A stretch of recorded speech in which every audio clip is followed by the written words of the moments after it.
For a full copy of today's recipe, check us out on Facebook at Poppy's Cucina or right here on YouTube under the Community tab. All right, what are we making today?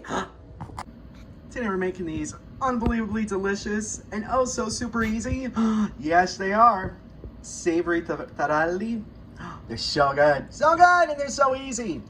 You need them on your next antipasto platter, let me tell you. Oh, they're so yummy and crunchy and delicious. Yum.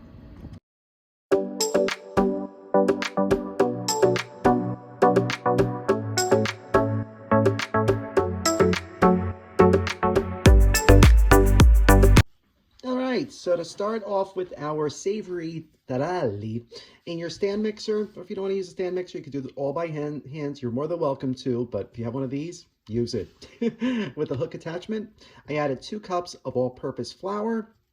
And since we're making it savory, I'm going to add some nice herbs and seasoning. So I added 1 teaspoon of salt, 1 teaspoon of granulated garlic, 1.5 teaspoons of thyme, 1.5 teaspoons of rosemary. And now, for the liquids, we're going to add 1/2 cup of a dry white wine. Sauvignon Blanc works great with this, but whatever wine you have on hand, you just don't want it sweet. Along with 1/3 cup of an extra virgin olive oil. Make sure you're using a good olive oil because you will taste this, as well as the wine, as well as the herbs. All right, so we're going to mix this all together until we have a nice dough. Just like that, you'll see we have nice big dough pieces. So now we are going to scrape this out and we're going to knead this on the counter a few times. Just like that. Now we're going to cover this and allow this to rest on the counter for just about 15 minutes, 30 minutes. As long as you want. But it's got to rest. All right, so the dough's been resting for about 20-25 minutes. So I'm going to cut this into 6 wedges. Try not to stab yourself. Just like that. Nice and easy. Look at those beautiful herbs in there. Oh, this could be so good. All right, so now we are going to roll each wedge into a 1/4 inch tube. So we're just going to keep rolling, rolling, rolling. Good times. Just like that. Now we're going to cut these into 3-inch pieces. And what we're going to do is we're going to make the classic taralli shape. We're just going to pinch the edges together. Just like that. Isn't that cute? Nice and easy. All right, so now we're going to do that to the rest of them. And the last one. So cute. All right, now we're all done. So now over to the stove we're going to go, where I have a pot of boiling water that I added that other teaspoon of salt. Look how many it made. They kind of look like calamari / tortellini. Funny. All right, so we have our boiling water, and now we're going to carefully drop our taralli in here. Now, we're only going to let these boil until they float, which is probably like 30 to 60 seconds, like not too long. They don't take long at all. If it looks like they're sticking to the bottom, just give them like a little nudge. It's something that's safe that you won't burn yourself with. All right, so put these in here. Wait till they float. All right, so they're starting to float already. So now we're going to take these out carefully. And then you want to place them on a towel-lined rack so they can dry. Look how poofy they got. They're so cute. All right, so we're going to continue to cook these. Just like that, they're all done. Fun. A couple of them opened, sad, but they're still going to be tasty. All right, so we're going to allow these to cool for a minute, and then we're going to arrange them on a parchment-lined baking sheet. Now would be a good time to preheat your oven to 375. Just like that.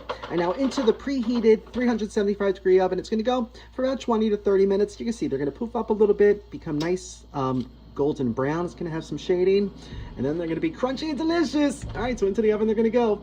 Fun. All right, so exactly 25 minutes later, I pulled these out of the oven. Look at them. Look at them. Oh, they look so good, but they're really hot. So don't do that. Don't do what I just did, no. But we're going to allow these to cool for about 15 minutes to a half hour before we give them a try. But yum, yum. Oh, I can't wait. Buon appetito. Mmm. You hear that crunch? Mmm. Mmm. Like cross between a pretzel and a cracker. They're light, airy, crunchy and crispy. Oh, they're spectacular. They're so easy. And they last forever. And this recipe makes a lot. You know, store them, just keep them in an airtight container. You can have these for weeks. Oh, they're so good. You need these on your next antipasto platter because they're amazing. Amazing. If you try this recipe, let us know. Thank you so much for watching. If you like this video, be sure to subscribe to our YouTube channel at Poppy's Cucina. Thanks! Can't have an antipasto platter without a cocktail, right? Let's make that drink.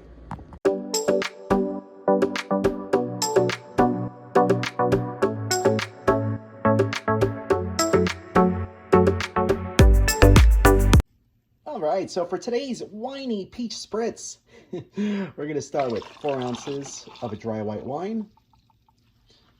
To this, we're going to add 2 ounces of peach schnapps, 1 ounce of limoncello, and about 1.5 ounces of peach daiquiri mix. All right, so we're going to give that a nice shaky, and we pour over ice in a wine glass. Let's get that all in there. Yeah. And then the sparkling part, you're gonna need a bigger wine glass. We're gonna top with some seltzer. Nice. Time to give it a try. Salute.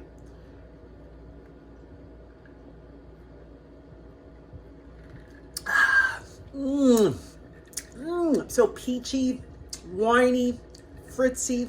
Oh, it's fabulous. Oh, it's so smooth and refreshing.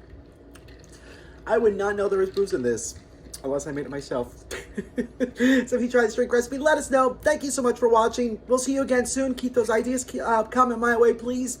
Today's was a suggestion from my friend Angela, so thank you, Angela. All right, we'll see you again soon. Love you guys.